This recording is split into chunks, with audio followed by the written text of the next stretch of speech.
Do you guys? Hey, Billy, Jenny Carlson with the Oklahoman. Andre might have one of the best defensive games on James, but obviously the intentional fouling. How much of a chess game were you in your own head to figure out, should I leave him in, should I take him out?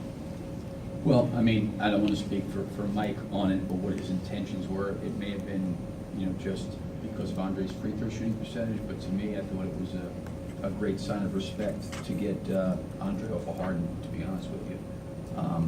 And Mike may not feel that way, so I don't want to speak for them, but, I think in them doing that, Andre's done a great job all series long. I thought it was important as a coach as I show confidence in him.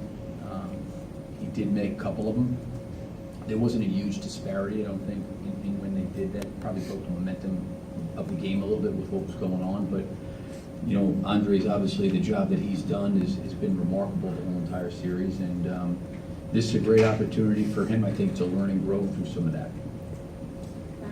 Eric Morney, Oklahoma. Billy, you talked at times this year about putting the ball in Victor's hands in the second unit.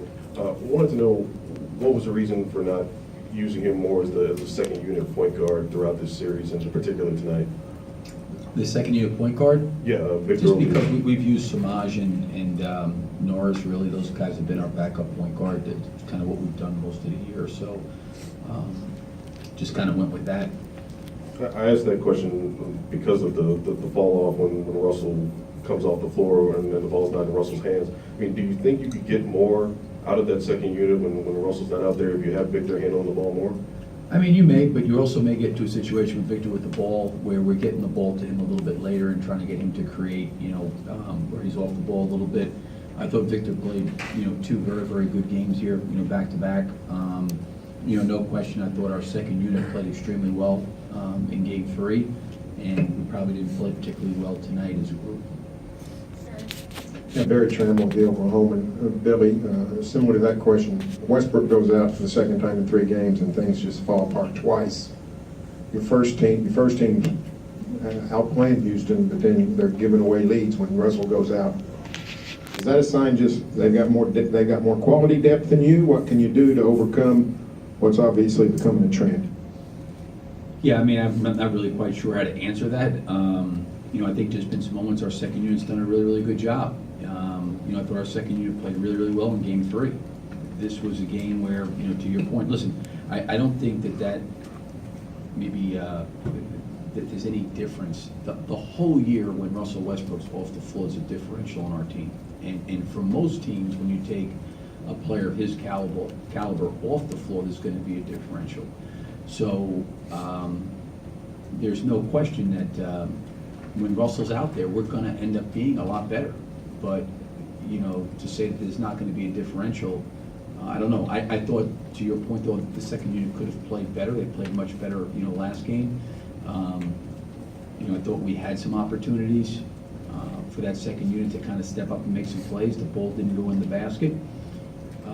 The one thing about Houston is that they've got obviously a very, very explosive offensive scoring team. Whether it be their first or second unit doesn't make a difference. And sometimes for us, that group I thought played well, but I didn't think we made necessarily particularly shots in that situation. Billy, Brett Dawson with the Oklahoma. Just in the last minute and a half or so from some of the shots you guys got, the foul on Nene, would you rather have done one thing or the other there in terms of letting him score or fouling him harder? What did you think about your decision making down the stretch? I thought a couple times, Russell, we needed to help him in terms of like the way the floor was spaced. We needed someone to dive into the basket hard, the floor to be open. They were sending 2 players to him. I thought Andre made a really, really good play when Russell threw it back to him and he drove it and he kind of got it to Steven. I couldn't tell exactly where Steven was at. I know the ball kind of came back out to Russell, but we needed to have some presence at the basket, especially with them sending 2 to Russell, towards the end of the game. I think the other part of that was I thought we made some good decisions in terms of when we made the 3 and cut it to 1, we had an opportunity or gave ourselves an opportunity to get maybe a quick trap or a steal. But once the ball crossed half court, we needed to foul. And I think probably at that last play, Jeremy should have, and I want to go back and look at the tape, so I don't want to pass judgment on this, but if he could have maybe wrapped him up and prevented him from even getting the shot up, that would have certainly been helpful, would have forced him to make 2 free throws. I don't think what you want to do in that situation is give an end one. You're better off just even letting him go in if you don't feel like you can wrap him up, and still a 3-point game and we can call timeout. So once they got it to 4, it kind of made it a 2-possession game. Fred Gats, Norman transfer. Billy, with about a half a minute left, Russell put up those back-to-back threes, looking like he was trying to draw a foul there. What was your guys' objective on those possessions, and were you okay with those shots? Well, I mean, I think in both of those situations, somebody diving to the basket or creating a post presence at the basket, because I think anytime, when there's 2 sent to him, generally when the floor is open, the lane's open to dive. So diving to the basket and creating a presence at the rim is important.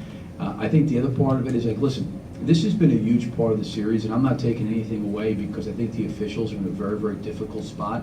But when you're getting 12 free throws per game on being fouled at the 3-point line, I have no problem with Russell trying the same thing, because Lou Williams gets it and Harden gets it all the time.